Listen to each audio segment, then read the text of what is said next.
this is Chris Cyberstruct.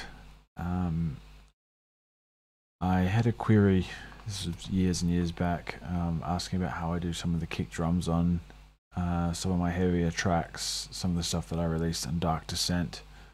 I'm currently getting back into writing a little bit of Cyberstruct stuff, so this is a good activity for me to sort of help cement this back into my mind and talk about some of those production techniques that I used at that time.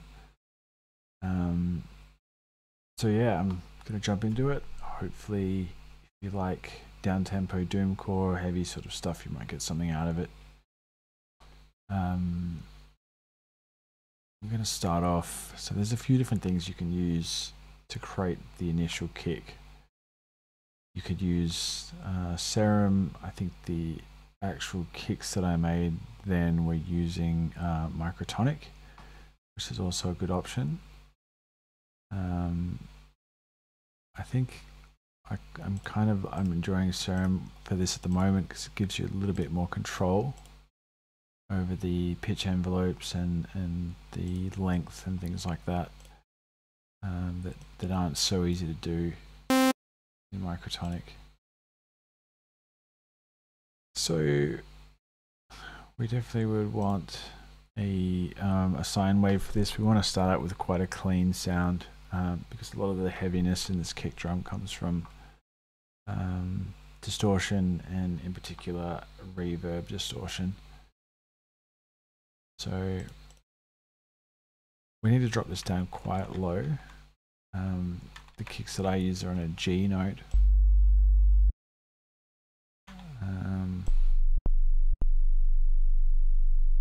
That's barely audible. We could try that. We might need to move it up an octave, but it's the kick that I use in Microtonic is like a G0 or something. It's very low. So let's make this into a kick. So in Serum, we want to turn the random down. We want to turn the phase back to the start. This is just to stop it. From here, you can hear there's clicks and pops because it's starting at random phase positions. We just want to start consistently and have this same repeating sine wave. I'm going to use an LFO in place of an envelope, set it into envelope mode, and in the matrix assign this LFO to the global master tuning.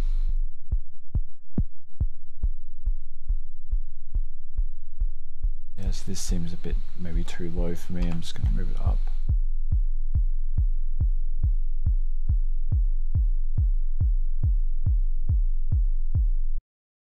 So yeah, pretty simple, straightforward kind of thudding sound. Let's have another one triggering the level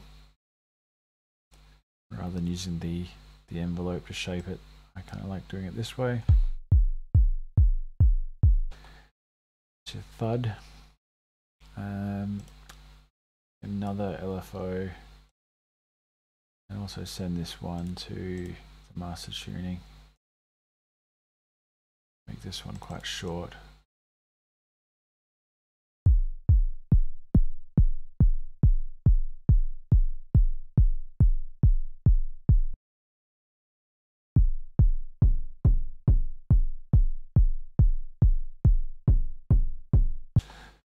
Because this is a wavetable, there's a sort of variety of sounds that I can use here. Let's just stick to the sort of clean sine wave for the purpose of this. Not entirely clean. If you can come and see in here, you can actually see the harmonics. You get this slightly stronger harmonic when you're looking at analog sine waves. So you can actually tweak this.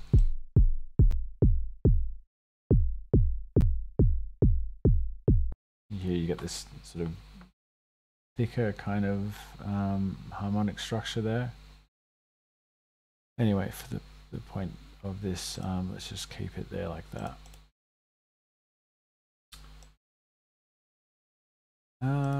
Effects, maybe add a little bit of drive.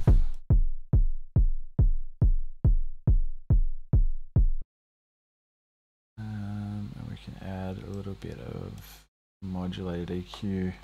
I'm just going to press Alt and Shift to change this into unidirectional rather than a bidirectional.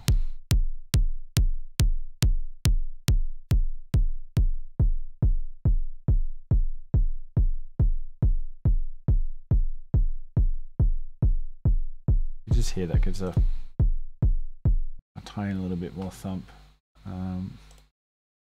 Little changes like that, because we're distorting this kick so much, could make quite a difference further down. The other thing we could potentially do is add a filter as well, also modulate that filter to open up if we do want to subdue the harmonics even more. The first thing that I would have in chain for this kick drum is Valhalla Vintage Reverb. So you can use other reverbs for this, but the particular character that I like works really well with this reverb. Oh yeah, another thing, the tracks are around 110 BPM, and this is quite important because at faster BPMs the tail doesn't work the same, it doesn't sound the same. You don't get the heaviness. So let's bring this down to about 20%, so we just have some reverb. We still get the thud. The decay is a bit long, we'll bring it down.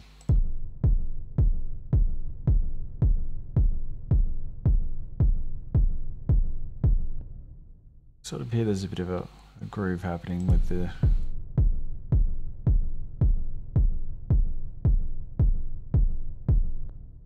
around there. You can also modify the shape.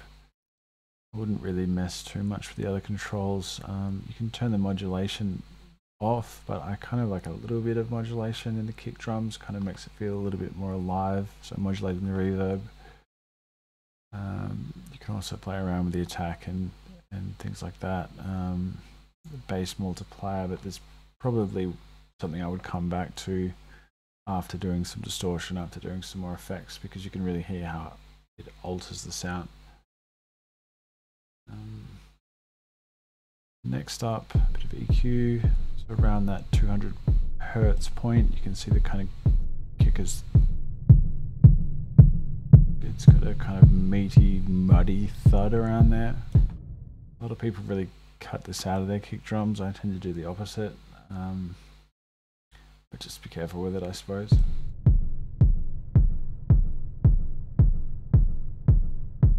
Another boost up here, so we get a little bit more of that. The thud and thump sort of comes from these frequencies. Probably scoop a little bit of the mids around 500 hertz, which is kind of the opposite of what a lot of hardcore kicks do. Again. Next we're going to use a blood overdrive. You could really use any overdrive for this.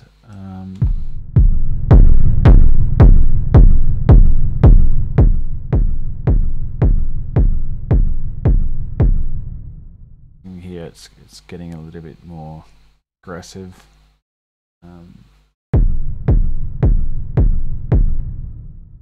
Not quite a full Doomcore kick there, but sort of getting some of the vibe. And then to another EQ, bring a little bit more of that low end.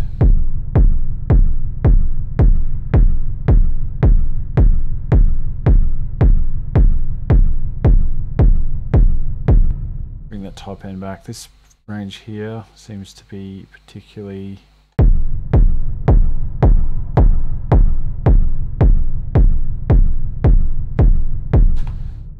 useful for this sound. It seems to be a lot where the sort of the body and the thump hits. So next up I'm going to use the Filter Bank 3. This is a very popular VST if you do hardcore music. I've made some other tutorials where I use this. I do own an actual Sherman filter bank, but I'm going to say that using this VST that actually does quite a bit more. and it's quite flexible. You can make some really interesting sounds by using the internal modulations. For now, I'm just going to set with the band pass all the way down. Really not doing a whole lot. It's just kind of shaping that curve a little bit. You can see it's just pulling the whole thing down a touch, giving a slight little bump here. And then, so this is really the character part of the sound here. Is we want to use the hard clipping distortion. So you can hear that's a little bit too much. There's no discernible character in that kick drum, so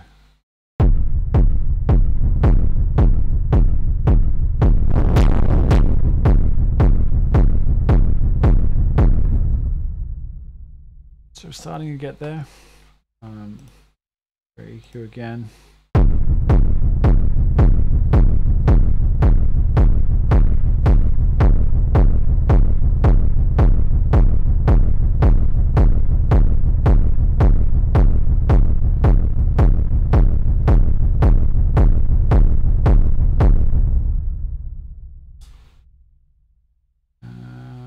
Try changing this shape a little bit. Maybe it's a little bit too muddy.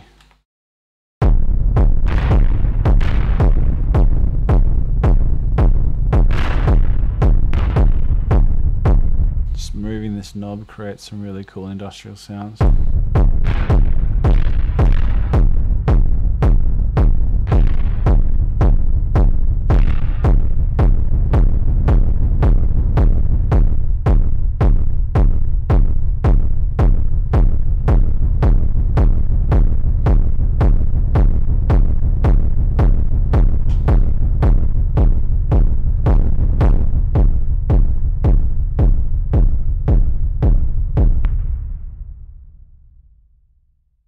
Next, I'm going to use a Waves plugin called R-Bass. So I'm keeping the sound in stereo. It's quite a key element to this sound that even the sub bass is quite wide. When I produce now, I'm typically cleaning that up and bringing it into the center, but it doesn't really work with this kick drum. Well, I'll show you when we get to that stage. You can have a listen for yourself.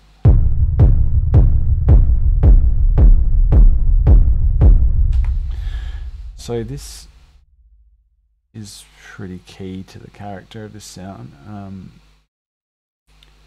The R-Bass, I believe what it does is you pick a frequency and then it's supposed to make your sound sound good on small speakers. So, you know, your phone speakers or your mix cubes or whatever. I think it creates harmonics upwards from that point, and your sound feels in the, or your ears or your brain feels in the fundamental. Because if you have a bunch of harmonics and you remove the fundamental frequency and apply some distortion, your brain hears the fundamental even though it isn't there. So that's how you get your kick drums to sound really big on, you know, things that don't actually have a sub frequency range or anything below 100 hertz. That's what I think it does anyway. Regardless, just makes the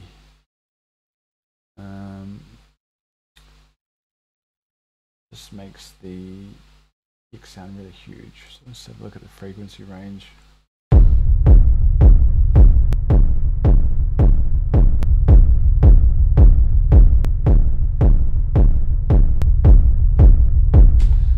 You can see it is boosting around the area where I've added it.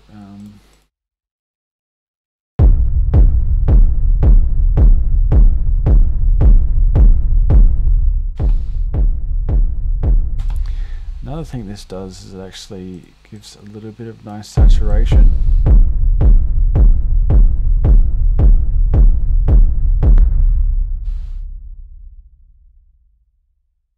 Cool. So from here we can really just kind of tweak this.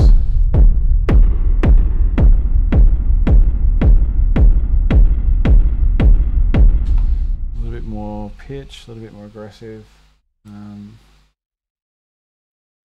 Another EQ.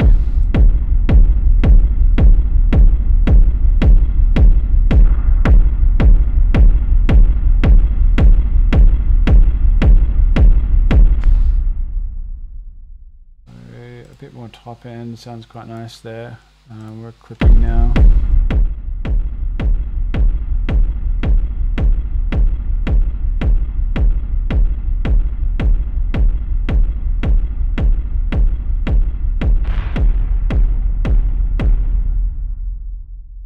So changing that shape can get you some good results.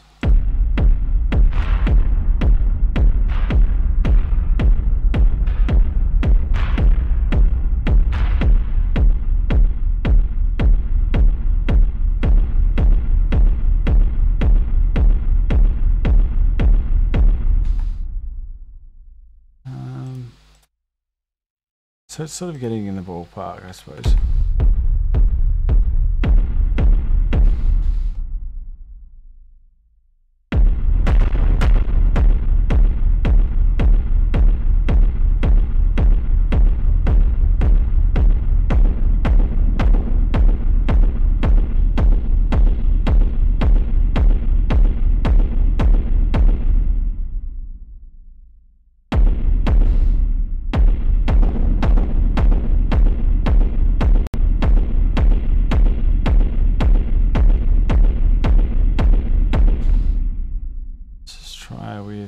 Microtonic.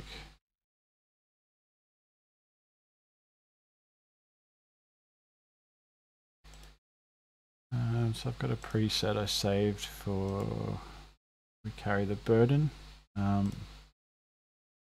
See here, it's actually a really short kick drum, and it is 24.5 hertz, which is stupidly low. It's got quite a bit of pitch on it.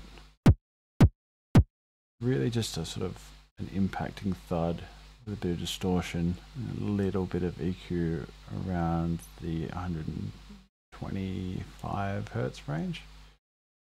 So let's add this to that chain.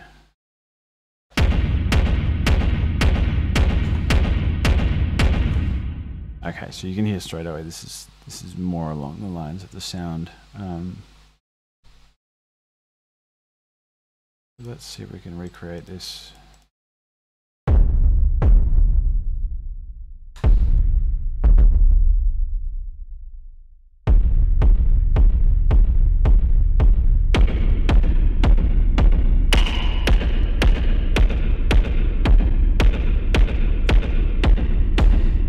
So let's make it shorter.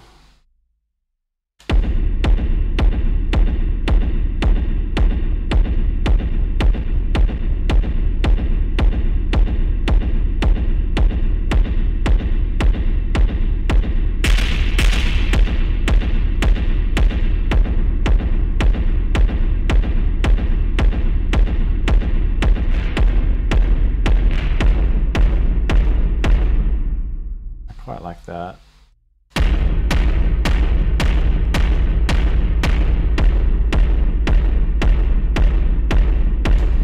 Put them together, go even slower.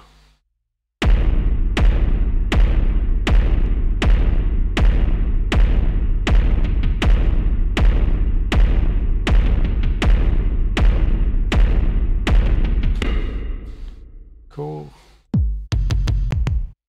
And then there is another kick drum that sits on top of that, so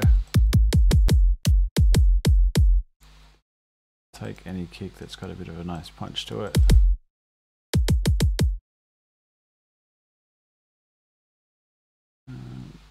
And add an EQ on that. Filter out the low end.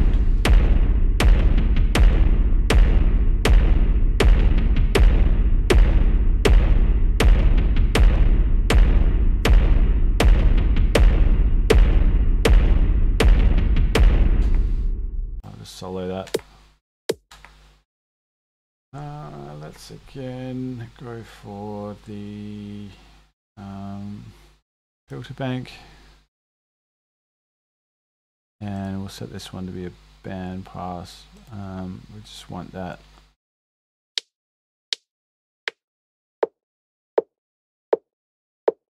We're kind of creating like a talk sort of sound.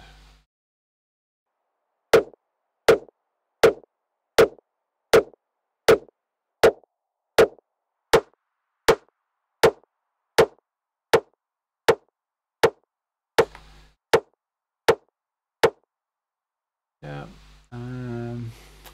That was back to the Saturn.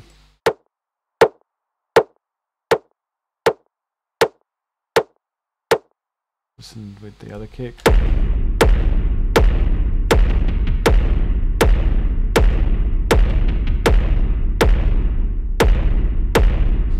Take away the low end again.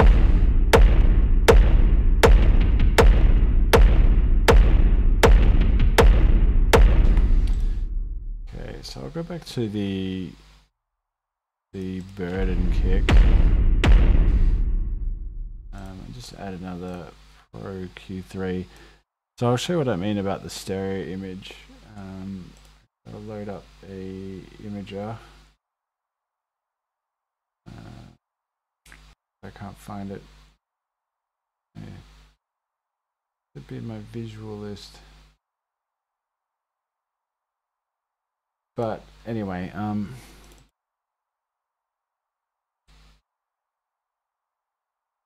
so yeah, okay. Let's change this to be the side. So we're going to be removing the low frequencies from the side. If you don't know much about mid-side processing, you have all the sounds in the middle of your stereo image, which are mono, which means that they are the same in both your left and your right speaker, the same in the stereo image. There's no time differences. And when we go and we add this nice chorusy modulation and reverb, because we're getting all these different reflections, and those reflections are widening that stereo image by making the sounds different, or that reverb is different in the left and the right speaker. And that's why it sounds so massive and it sounds like it's in a space. So if I mono this track,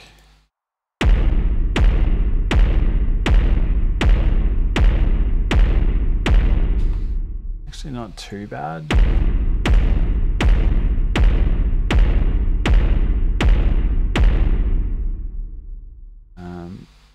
But wider.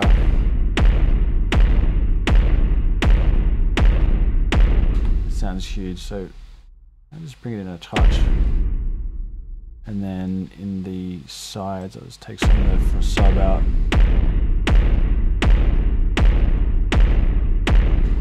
Now if I mono the entire mix.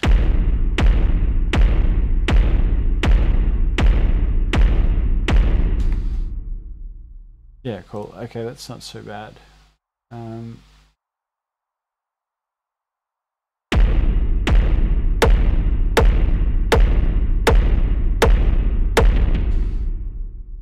So that's talk's not sounding very good. Bring it down a bit in the mix. Sorry, you can't see what I'm doing in the mixer channel over here.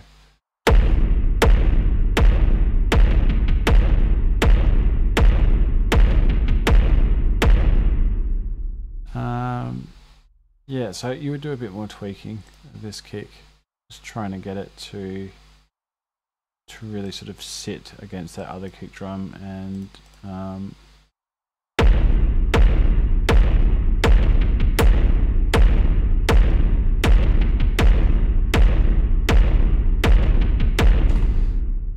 other ways you could do this is by sending the two kicks to a mix bus. So let's say that we want to make insert 5 our kick sub mix, and then I would take the serum, route it to that track only, and route this one to this track only. So now it's all routed through here, and we could also send a copy of this to another track. We've got the clean mix there, and then we've got one where we can apply distortion to it, dirty it up and glue it together a bit. Let's just go for a little bit of decapitator.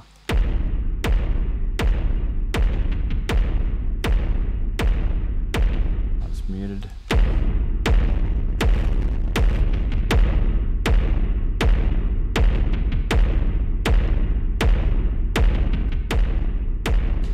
So you can hear the difference there.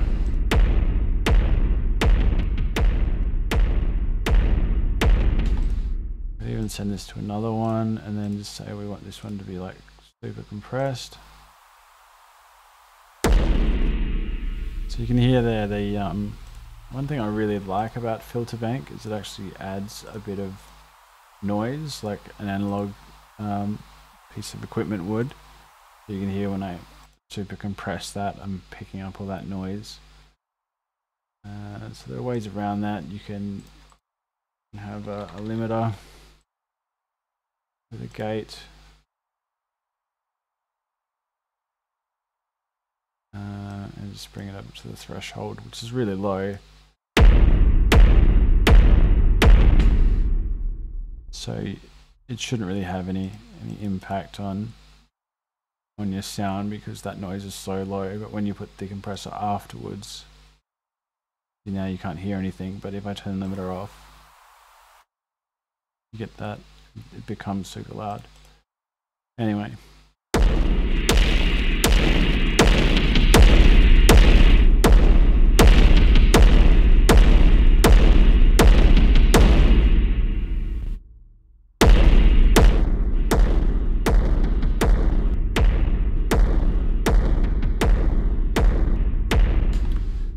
I actually like it better without that send, so I'm not going to do it. But yeah, you could try all sorts of things, different combinations. You just have to be careful, I suppose, about phasing. FL Studio is pretty good at this now. It actually will tell you for each plugin that you put on.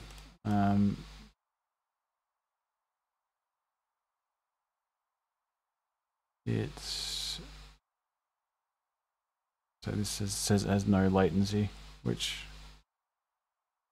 I don't know if I believe, but yeah, it's supposed to adjust everything to sit everything back in time.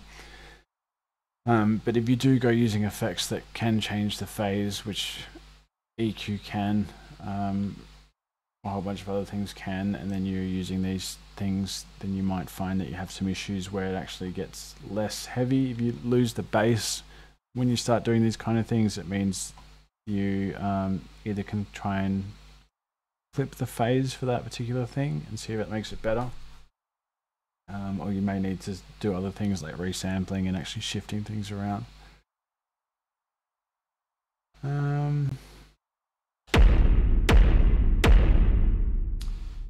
So one thing that I don't do in those tracks, which is something that I do a bit more now, is use gating on those kick drums on the punch as well. I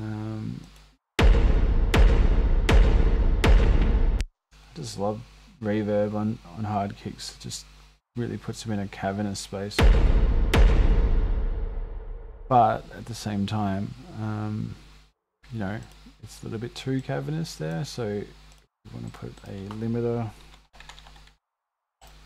This is kind of a bit of a hard style kick technique. Create an automation clip.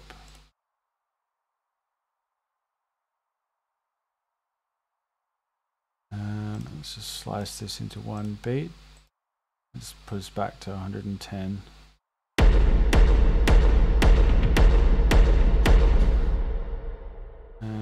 And then we want to, let's copy that, paste it here. So we're going back to the same value. And just kind of sweep this up. We have a gated punch.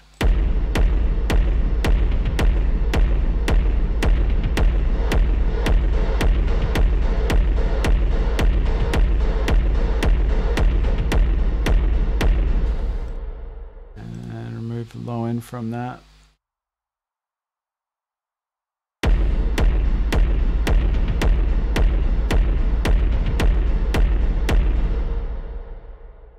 distort that or whatever you want to do with it as well. Send it to the other mixes too.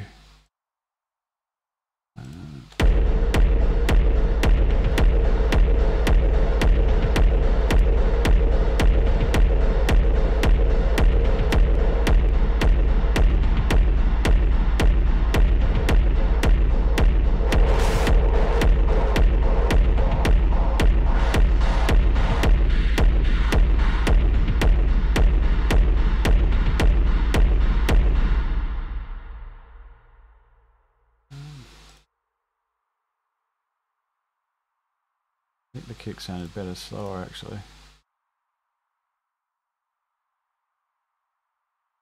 Maybe we try changing some of this. I'm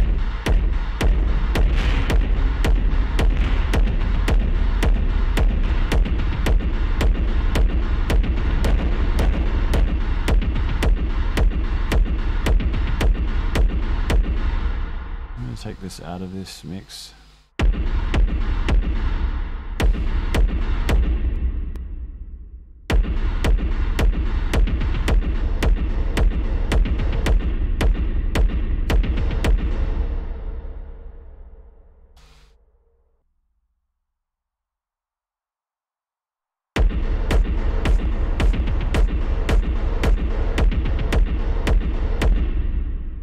Also try, because that kick is a sample in the sampler here, you can try changing the pitch or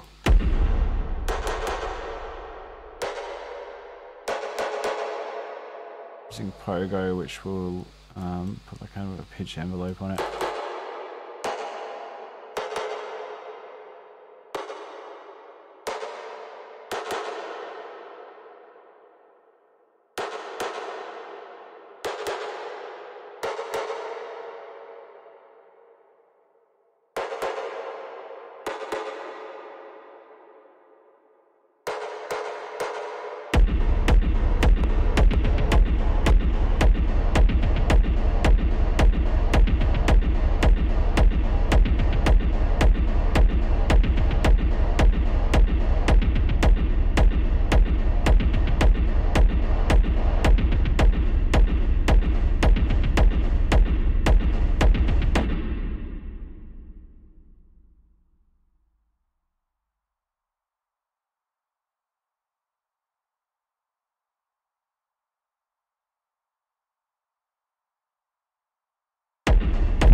Yeah, I mean, you can spend a lot of time on this. Yeah, you can really spend hours on this.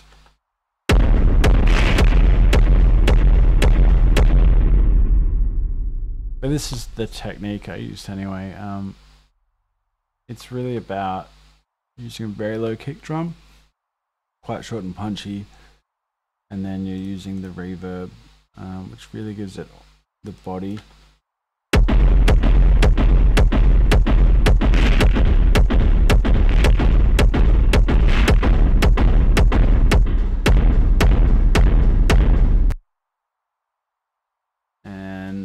And then a bit of EQ and distortion, and then adding those subharmonics, which you could probably do with an EQ as well if you wanted to do it that way, and just have fun with it, of course. Anyway, cheers. I'm working on some new tracks that feature a lot of these kind of kick drums. hopefully coming out sometime this year. So if you enjoy my music, thanks very much, and lots of love. Thanks.